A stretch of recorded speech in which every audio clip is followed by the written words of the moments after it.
পুজো এসেছে আর বাড়ি যাব না, তাই কখনো হয়? হ্যাঁ, সত্যিই যাওয়া হয়নি। এবার নিয়ে ৪টি বছর নিজের জায়গার পুজো দেখিনি। গত বছর এই সময় বাড়িতে ছিলাম ঠিকই, কিন্তু দিব্য তখন ৩ মাস সবে।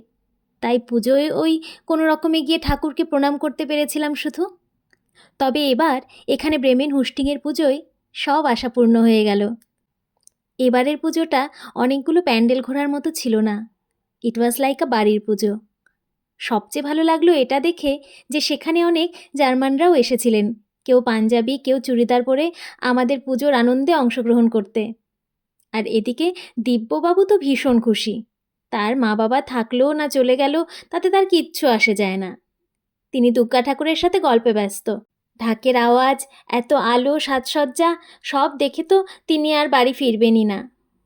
তার ওপর কতগুলো দাদান দিদুন আর বন্ধু হয়ে গিয়েছিল সেখানে। সবাইকে ছেড়ে কি আসা যায়? যাই হোক, অবশেষে দুর্গা মাকে আমাদের নামে অনেক নালিশ করে তিনি বাড়ি এলেন।